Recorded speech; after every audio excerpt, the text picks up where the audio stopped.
하나님 말씀 함께 나누겠습니다. 디모데후서 3장 1절에서 5절 되겠습니다.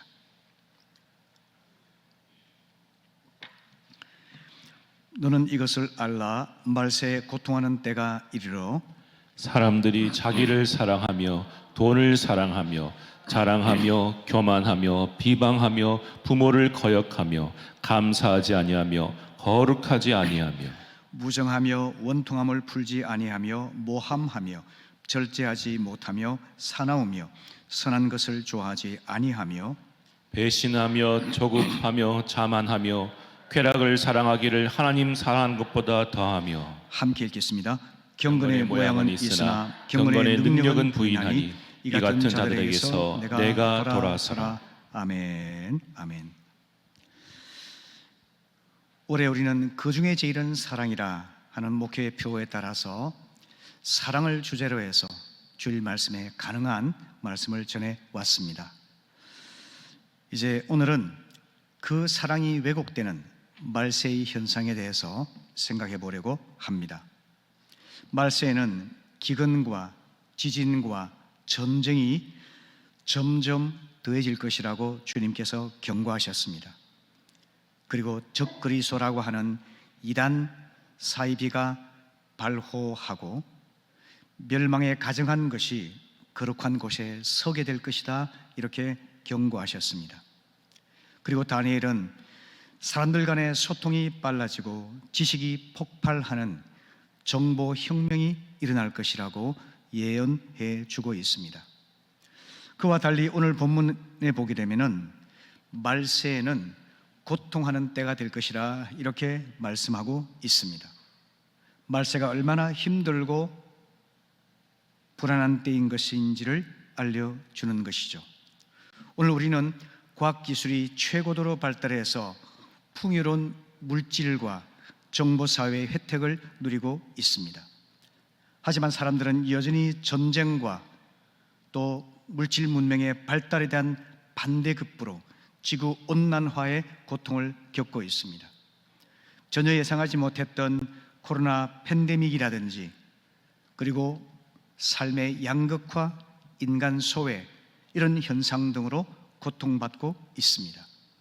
오늘 본문에서는 말세에 일어날 현상으로서 19가지를 지적하고 있는데요, 제가 그 본문을 유심히 살펴보면서 가장 근본적인 말세의 현상은 사랑의 왜곡 현상이라 하는 것을 발견하게 되었습니다.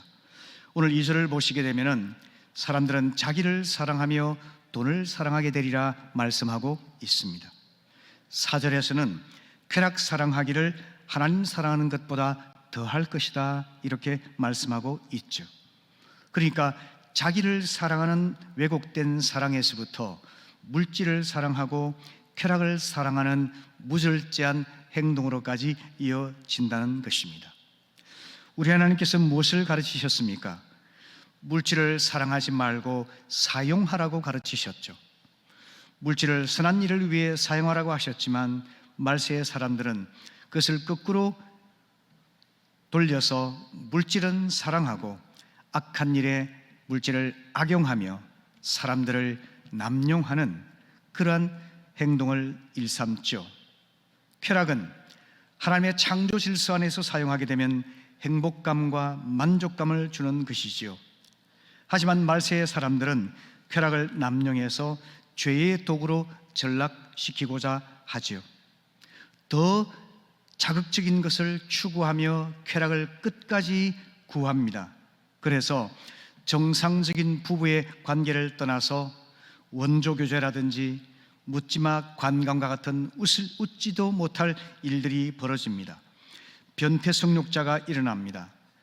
파트너를 바꾸어서 성교를 하는 스와핑을 하고 심지어는 짐승과도 관계를 갖는 이로 상상할 수 없는 일이 현재 일어나고 있습니다. 쾌락을 만끽하기 위해서 어떤 사람들은 마약을 복용하며 그로 인해서 사람이 피폐해지고 죽는 현상도 있지 않습니까? 사람들은 끝을 모를 정도로 더 자극적인 것을 추구하는 가운데 스스로 파멸의 길로 나아가고 있는 현실이죠. 하나님께서 우리에게 일러주신 중요한 진리, 자유는 방종을 향하는 것이 아니라 순종을 향한다는 사실, 우리가 깊이 새겨야 될 부분입니다. 이처럼 그릇된 물질 사랑과 쾌락 사랑의 바탕에는 왜곡된 자기 사랑이 깔려 있습니다. 이 왜곡된 자기 사랑은 뭘 말할까요? 모든 것을 자신이 기준이 되어 생각합니다. 자신의 생각과 자신의 신념, 자신의 욕망, 자신의 행동, 이 모든 것이 표준이고 기준이고 선이고 진리라고 생각을 하는 것이죠. 바꿔 말하면 내가 내 인생의 주인이고 내가 신적인 존재라고 하는 자기 우상화의 표현인 것입니다. 하나님이 주신 물질도 쾌락도 심지어 하나님조차 자신의 이기적 욕망을 이루기 위한 도구로 이용하는 것이 바로 그릇된 자기 사랑에 빠진 모습인 것입니다. 마태복음 22장 37절 이하의 말씀을 보게 되면 주님께서는 인간에 의해서 가장 소중한 계명은 하나님 사랑과 이웃 사랑이라고 말씀하시고 그 연결고리가 자기 사랑 곧 자애라고 말씀을 드렸습니다. 제가 지난 3월 달에 설교할 때 자애는 하나님 사랑 신애와 그리고 이웃 사랑 타애의 균형 잡힌 사랑을 위한 바탕이 된다, 이렇게 설교를 했었던 적이 있죠. 건강한 자애는 너무나 소중합니다. 건강한 자애는 어떻게 누릴 수가 있을까요? 마태복음 3장 17절에서 너는 내 사랑하는 아들이요 딸이다, 내가 너를 기뻐하노라 하시는 하늘의 음성을 들을 때, 하나님의 절대적인 사랑의 음성을 들을 때 우린 자신을 바르고 건강하게 사랑할 수 있는 힘을 얻게 되는 것입니다. 좀 더 구체적으로 말한다면 예수 그리스도의 십자가 안에서 하나님께서 절대적이고 무조건 은혜를 베풀어 주셨을 때 겸손한 믿음으로 아멘으로 응답하면 우리는 하나님의 사랑받는 자녀로서 건강한 자기 사랑을 가질 수 있게 되는 것입니다. 그런데 여기에는 반드시 선행 조건이 있습니다. 그것은 뭐냐면 자기 부인이라고 하는 것입니다. 나의 철저한 죄인됨을 자백하고 하나님의 무조건적이고 절대적인 은혜를 힘입어서 내가 변화되었고 하나님의 사랑을 받은 자 되었다고 하는 이 인식이 없이는 건강한 자기애를 우리는 경험할 수가 없는 것입니다. 갈라디아 2장 20절에 보면은 내가 그리스도와 함께 십자가에 못 박혔나니 그런즉 이제는 내가 사는 것이 아니요 오직 내 안에 그리스도께서 사신 것이라.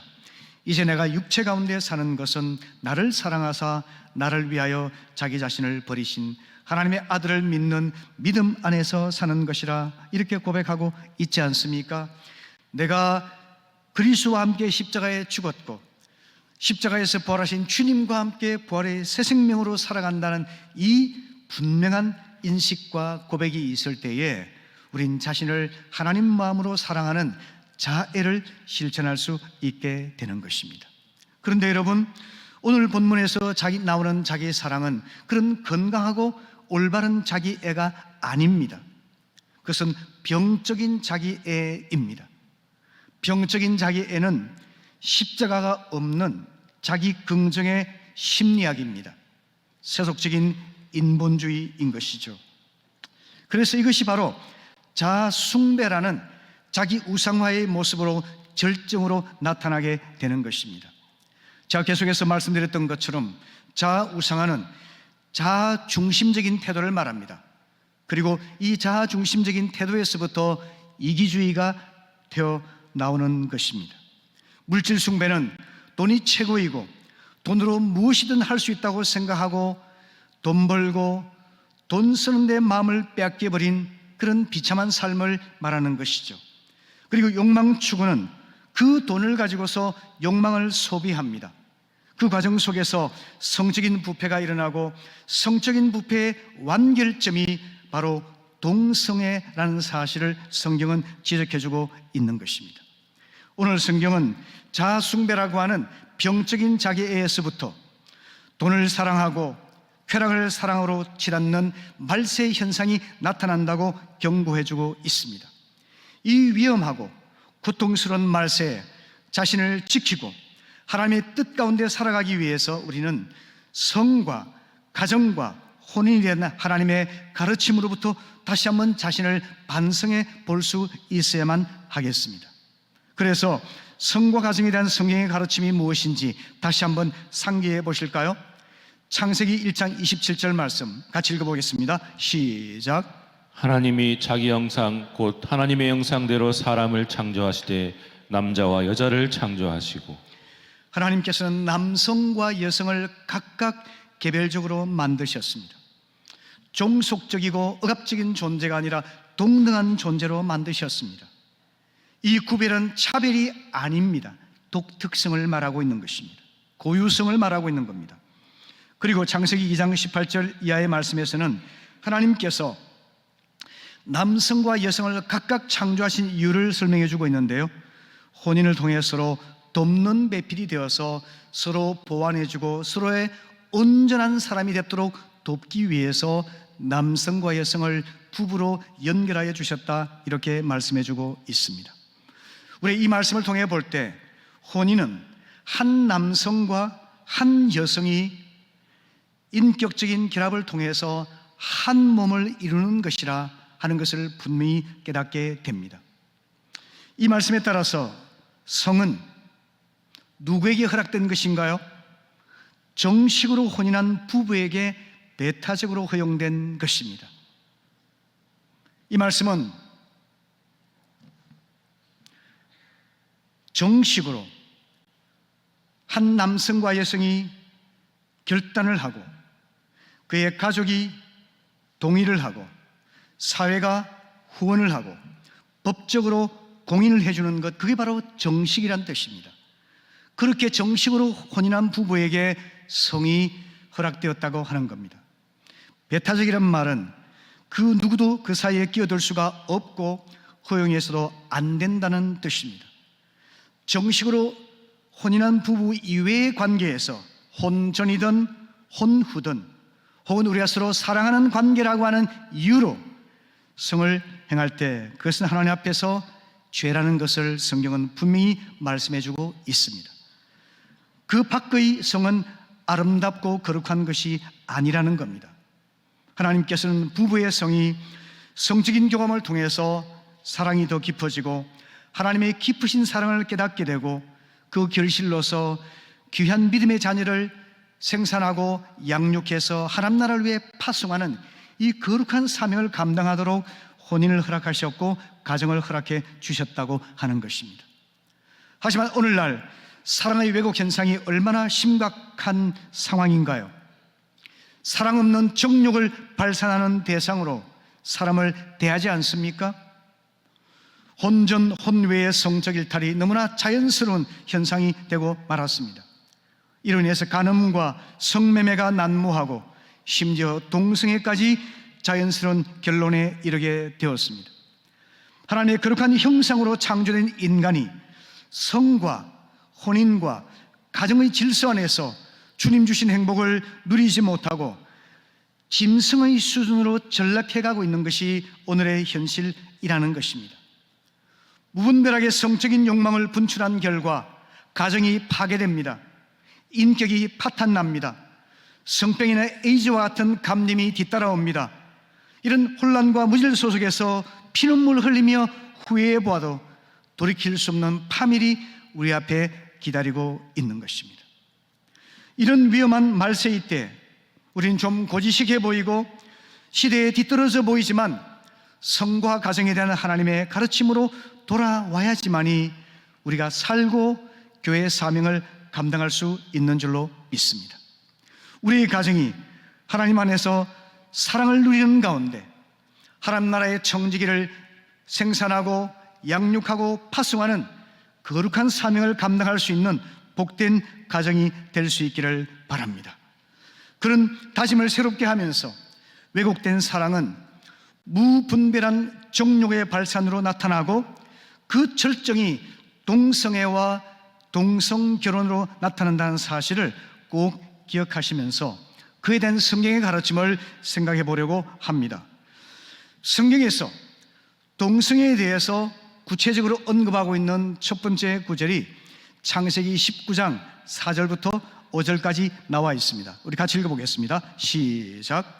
그들이 눕기 전에 그 성 사람 곧 소돔 사람들이 노소를 막론하고 원군에서 다 모여 그 집을 에워싸고 롯을 부르고 그에게 이르되 오늘 밤에 내게 온 사람들이 어디 있느냐 이끌어내라 우리가 그들을 상관하리라. 하나님께서는 부패가 극에 달한 소돔 고모라 성을 심판하시기 위해서 천사를 롯의 집에 보내셨습니다.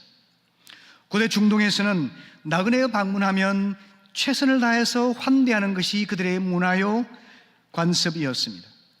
하지만 소돔 사람들은 롯의 집에 찾아온 손님을 환대하기는커녕 그들을 폭행하겠다고 롯을 위협합니다. 그들이 얼마나 인격적으로 파탄된 사람이었는지를 보여주고 있지 않습니까? 뿐 아니라 그들은 롯의 집을 에워싸고 위협하면서 이렇게 말합니다. 오늘 밤에 내게 온 사람들이 어디 있느냐? 이끌어내라. 우리가 그들을 상관하리라. 이렇게 소리를 높입니다. 여기서 상관한다는 단어는 성교한다는 뜻입니다. 그 온 손님들이 남성이라는 것을 생각하고 있으면서도 그들을 집단으로 성폭행하겠다고 위협하고 있는 것입니다.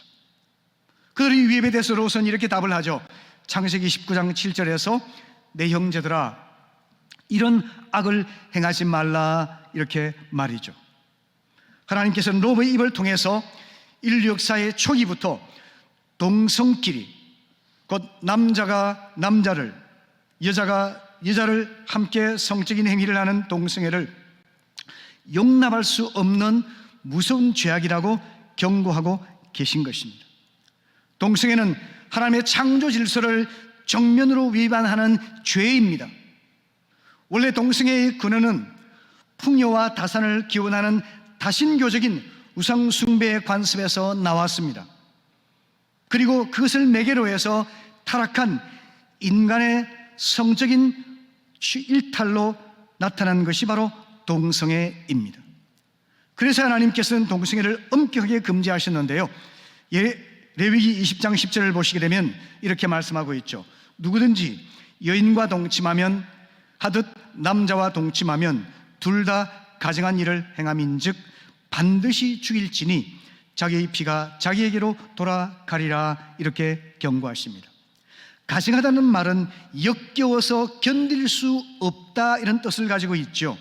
그러니까 이 동성애를 하나님께서 얼마나 미워하시고 가증스럽게 여기는지를 우리는 알 수가 있지 않습니까? 그런데 동성애 이야기는 율법에만 그친 것이 아닙니다. 신학시대에 와서도 성경은 동성애자들이 하나님 나라를 유업으로 받을 수 없는 자들이라 이렇게 금지하셨습니다. 로마서 1장 26절 27절 말씀 같이 읽어볼까요? 시작. 이 때문에 하나님께서 그들을 부끄러운 욕심에 내버려 두셨으니 곧 그들의 여자들도 순리대로 쓸 것을 바꾸어 영리로 쓰며 그와 같이 남자들도 순리대로 여자 쓰기를 버리고 서로 향하여 음욕이 부릴 듯하며 남자가 남자와 더불어 부끄러운 일을 행하여 그들의 그릇 때문에 상당한 보응을 그들 자신이 받았느니라. 또한 그들이 마음에 하나님 두기를 싫어하며 하나님께서 그들을 그 상실한 마음대로 내버려 두사 합당하지 못한 일을 하게 하셨으니. 오늘 이 여기에서 동성애에 관련되어서 중요한 두 가지 단어가 있습니다. 그것은 바로 순리와 영리라고 하는 단어입니다. 남자가 혹은 여자가 동성과 더불어 성관계하는 것을 하나님께서는 영리라 이렇게 말씀하셨습니다. 영리란 말은 창조의 질서를 거스린다 이런 뜻을 가지고 있죠. 순리는 무엇입니까?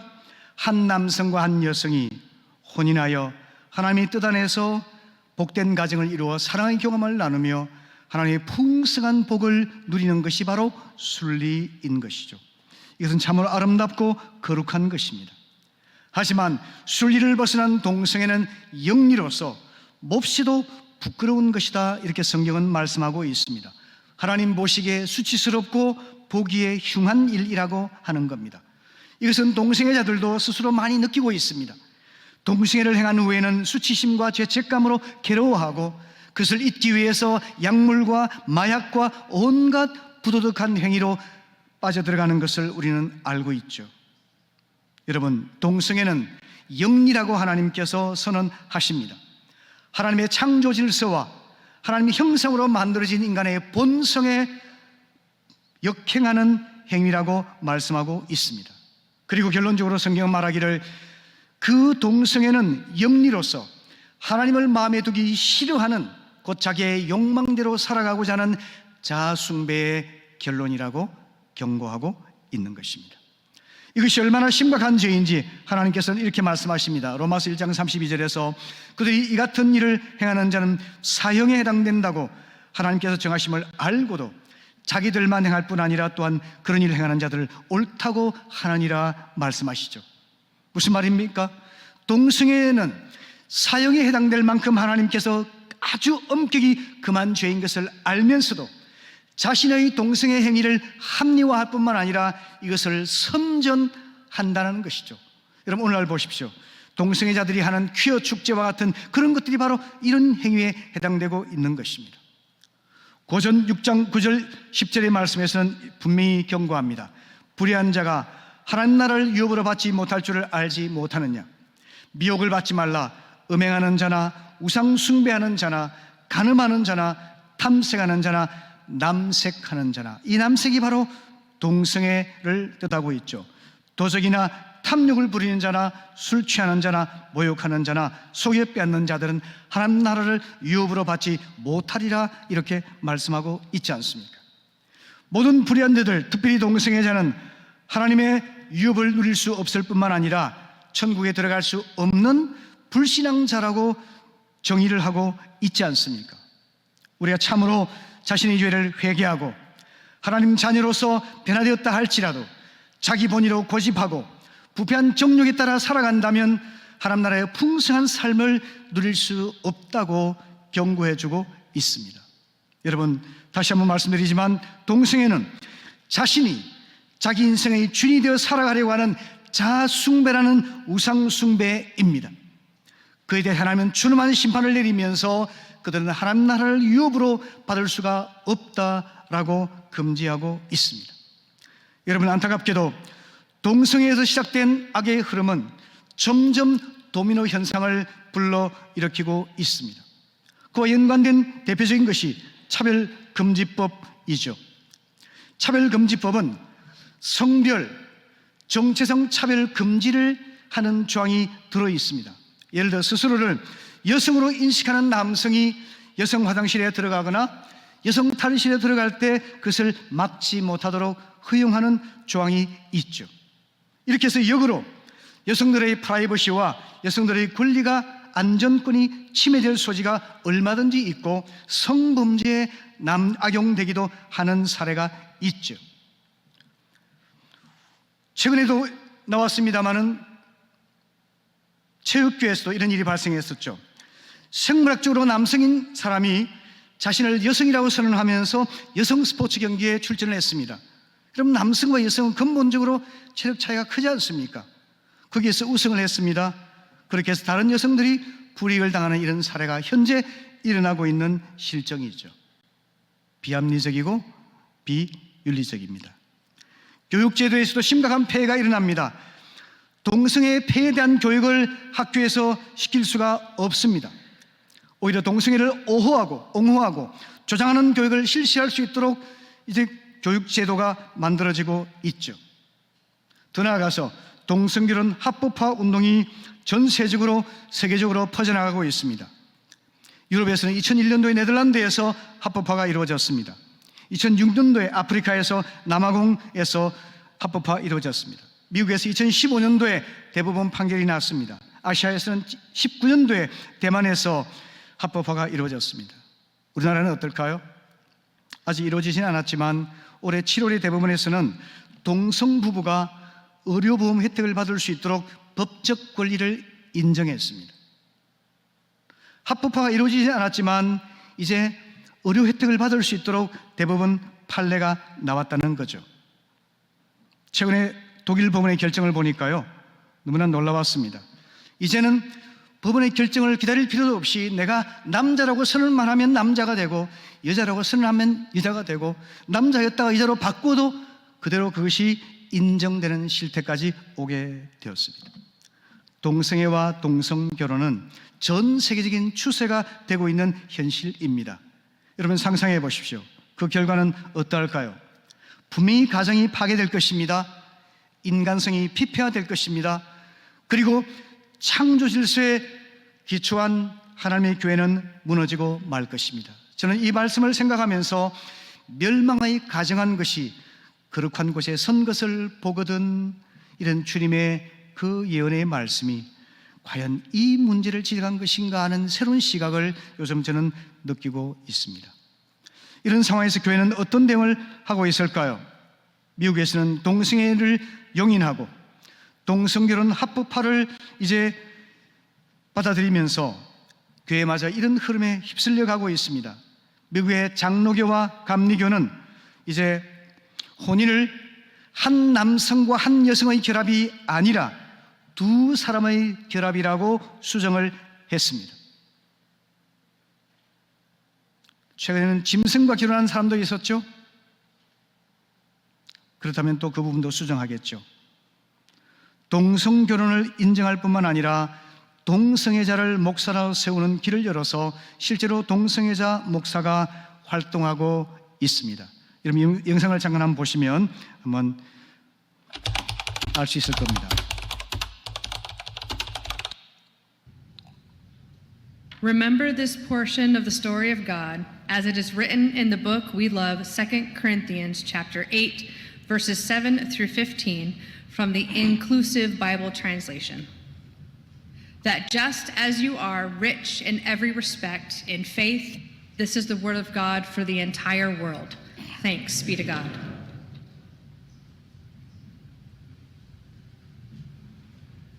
Well, good morning, y'all. My name is Russian Kimball. My pronouns are he, him, his. I have the privilege of serving as the pastor of Broadway United Methodist Church in downtown Orlando. And also my drag name is still a work in progress. So if you have any ideas, just please let me know. There's one floating around, but I'm not going to share that one with you. But and I need to say thank you to Amanda Rose for doing my makeup this morning, because you do not want to see what it would look like if I did it. So together is the key word here, because I could not be where I am today without community support. I could not be the proud gay man serving as a pastor of a United Methodist congregation in Orlando and Florida in the South without having long-standing allies in the work of inclusion, such as Pastor Andy.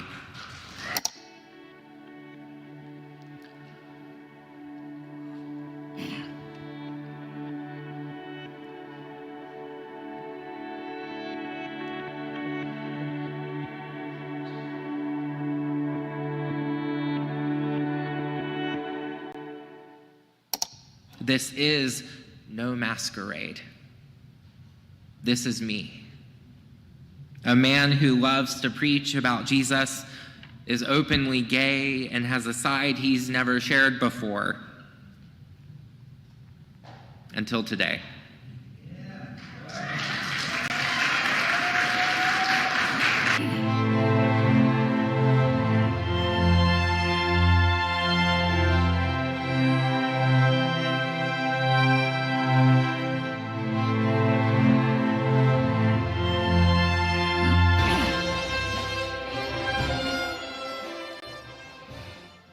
여러분, 미국에서 가장 이런 문제에 진보적인 교회가 연합감리교회입니다.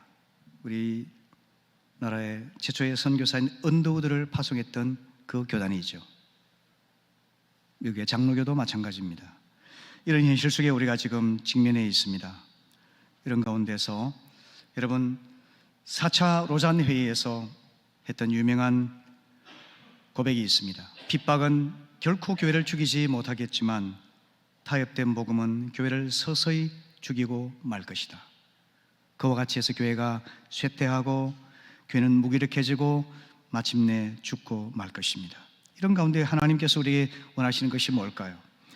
요한일서 1장 8절 9절의 말씀처럼 우리가 우리 죄를 자백하고 하나님의 은혜를 구할 때 예수의 피가 우리를 죄에서 깨끗하게 하고 우리에게 새로운 인격과 새로운 삶을 주셔서 그런 무서운 죄악에서부터 우리를 변화시키시고 새롭게 하실 것이라고 믿습니다.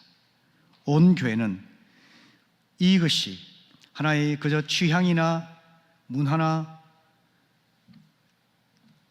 습관에 관한 문제가 아니라 영적 싸움이라는 사실을 인식하고 영적인 싸움을 잘 싸워 나갈 수 있기를 바랍니다. 에베소 6장 12절 말씀 우리 같이 읽어보실까요? 시작. 우리의 씨름은 혈과 육에 대한 것이 아니요 정사와 권세와 이 어둠의 세상 주관자들과 하늘에 있는 악의 영들에게 대함이라. 우린 치열한 영적 전쟁의 와중에 있습니다. 멸망의 가정한 것이 거룩한 곳에 선다는 것이 정확히 뭘 의미하는지 모르지만 저는 최근의 현상을 보면서 이것이 하나님의 가장 거룩한 이 가정에 멸망의 가정한 것이 서 있는, 심지어 교회마저 들어와 있는 이것이 아닐까 하는 그런 두려운 마음을 가지고 있습니다. 우리는 깨어서 기도하면서 영적 전쟁을 잘 싸우는 선한 군사들이 될 수 있기를 바랍니다. 그리고 성과 혼인과 가정에 대한 성경의 단순하고 명료한 교훈으로 돌아와서 우리와 우리 교회가 새로워지고 우리 가정이 거룩하게 회복될 수 있도록 함께 힘쓸 수 있기를 바랍니다.